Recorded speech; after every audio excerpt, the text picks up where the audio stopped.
petit peu plus vieille. Celui-là, elle a une vingtaine d'années. Un petit bisou.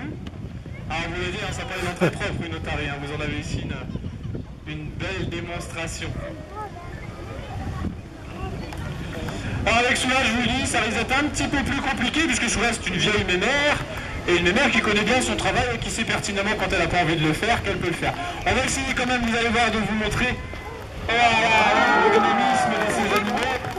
Ce sont des animaux profilés pour un âge, hein, vous l'avez vu, des animaux extrêmement puissants.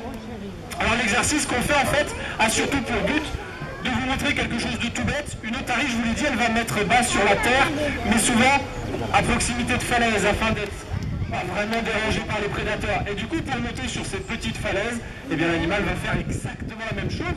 Vous avez vu, l'animal n'est pas capable de monter quand même à quelques mètres.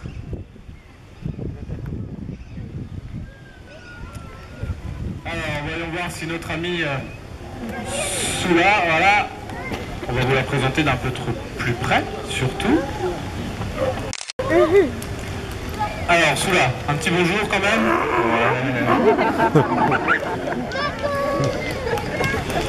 Ça c'est sûr une otarie, hein, vous l'avez vu. Ah, toujours sous forme de jeu, hein, vous l'avez vu. Jeu récompense, ça c'est important.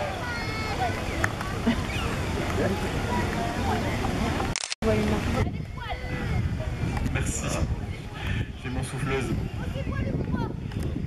Ça dépend des jours. Alors effectivement, Elodie est en train de vous le montrer.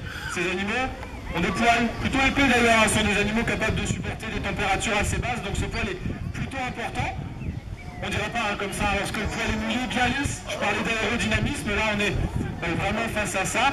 Mais surtout si jamais on gratte le poil dans le sens inverse, le poil se relève. Et là on voit bien qu'il est plutôt épais. Allez, celui-là. Voilà. Alors je vous le dis, hein, celui-là, c'est une madame qui est là depuis quelques années. Elle connaît parfaitement ses exercices, elle n'est pas super patiente. Voilà, avec un peu de patience ça marche. Regardez tout de suite, un petit coup de doigt dans le sens inverse et le poil se relève. Allez, celui-là. Alors, on en profite aussi, hein. Il fait beau aujourd'hui, on vous l'a dit, on remet nos animaux en donc on essaie de prendre du temps. C'est vrai que ça peut paraître bizarre ce qu'on fait là, mais c'est plutôt important pour nous puisque l'animal en fait, on va essayer de créer, le terme pas très beau, mais un conditionnement. Il faut que l'animal le comprenne, c'est-à-dire que certes, toujours sous forme de jeu, vous l'avez compris, mais c'est pas l'animal qui décide. Et là justement, vous l'avez vu, c'était Soula qui décidait. Donc Elodie a repris Soula, a repris l'exercice à la base. Et là, ça marche un peu mieux.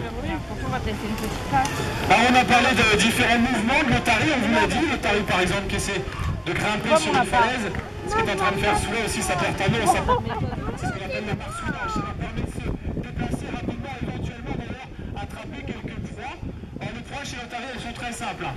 Du poisson, du poisson, du poisson et surtout du poisson. Exactement. Alors, on va essayer de refaire un petit jump, comme on dit dans le métier, attention.